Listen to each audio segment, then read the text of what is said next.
Hello there, Battle Brothers, and welcome to another video, and welcome to another review video. Today, we are reviewing a novella from the Horus Heresy series, Man Oh Man, and it was something. We are reviewing The Reflection Cracked by Graham McNeill, and it is a part of the Primarch's book, which is the 20th book in line in the Horus Heresy series. Now, I am not reviewing the books in a chronological order, in an order of their publication, their release, because they're not written that way, are they? After you read the initial quadrilogy and then some, you can basically virtually read the books in any order you like. And this this novella is about 95 pages long. I'm reading it on my Kindle because the Primarch paperback is sold out, and I of course didn't get it when it originally came out. But that's fine. I've read it, and that's what counts. That's what matters, right? There's a lot to cover. It is a novella that is absolutely not meant for anybody who is only starting with Horus Heresy or with Warhammer. It's deep into the storyline. It's like, really, you have to read not only the initial trilogy and the flight of the Eisenstein, as I like to call it, by its proper pronunciation, but you must read Fulgrim before you read this story, because it deals with what happened in Fulgrim. It deals with what happened at Istvan 5. You couldn't just read this short story. You have to be a Warhammer fan to enjoy this. And I love that. Really, I love reading these things when you have already acquired enough knowledge and information to understand that. I don't know where to begin. So for those of you who have read it or who are thinking about reading it and have read those books that I mentioned a couple of moments ago, it deals with the aftermath of Istvan 5, and the Emperor's children.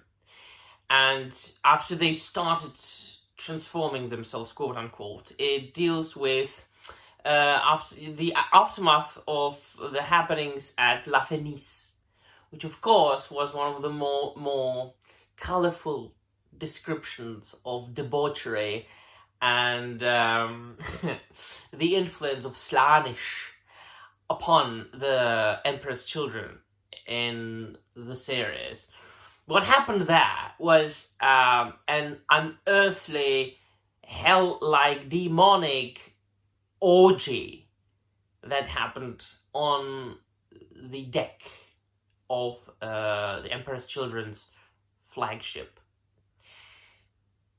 The Pride of the Emperor, I think it's called. Although I might be wrong, I might be misremembering it. The utmost expression of hellish devotion to the kinky, awful, brutal ways of Slaanesh. And this book deals with the fact that, is Fulgrim himself, or is he possessed by a demon from the warp? After the events of Istvan 5, where Fulgrim decapitated Ferrus Manus. And the main character here, from whose point of view it is mostly narrated, is Lucius, the swordsman, probably the greatest swordsman out there of all the legions, who was beaten in a practice by Garviel Loken. I always will remember the scene reading it in the Horus Heresy series, the first trilogy, when he just said to himself, I'm not gonna defeat him in a sword blade. Punch! And so he started Lucius' obsession with scarring his own face. And so we know that those who worship Slaanesh, they are into all kinds of delving into extreme sensations and trying to get as many vile practices out of life as possible, to move the boundaries of what can be endured as far as possible, to blend extreme pleasure and extreme suffering together. Like the Cenobites. It was actually, they used the quote from Hellraiser. Fulgrim actually said, "Oh, the sights I have to show you, my sons." It was very good. No, well.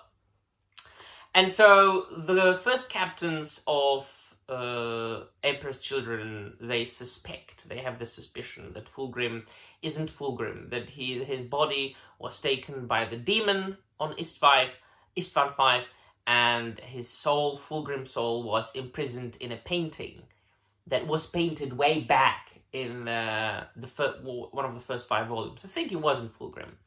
It was hanging in La Fenice, which has been closed since the Great Happening. And I'm not going to tell you what, the ending is. If you haven't read it, you can read it for yourself.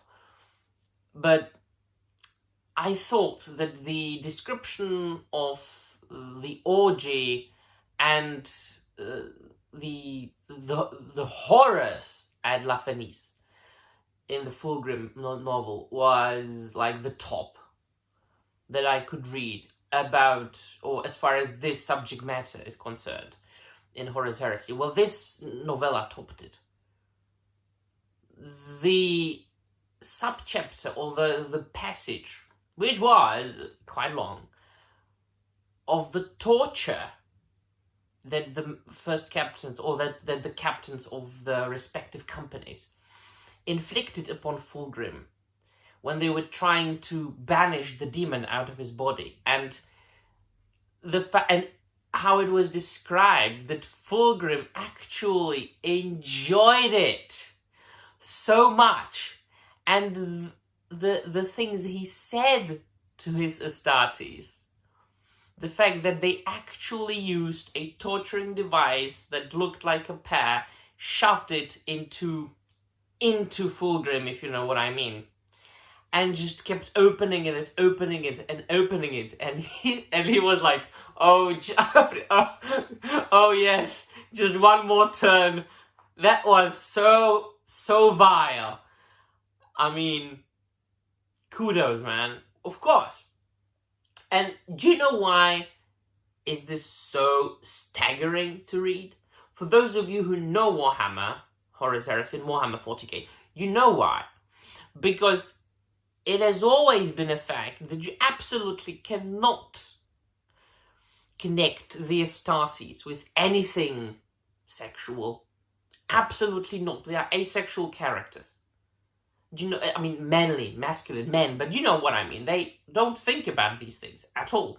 They are bred for war. From the moment, they become novices, from the moment they get their gene seeds into their bodies, absolutely not. They live and die in the service or for the Emperor, and well, unless they get, into the service of the chaos. Absolutely, just not connected with the subject matter. And so this contrast is then even more shocking when you see how the horrible power of chaos, of Slaanesh, can influence such beings as not only Astartes, but a Primarch, right? A demigod. There's a really good novella, man. Really good. I mean, it was a masterpiece. Like, definitely. 10 out of bloody 10. Let me know in the comments down below what you think, my dear friends. And that'll be all. Thank you very much for watching. And remember, the Emperor protects.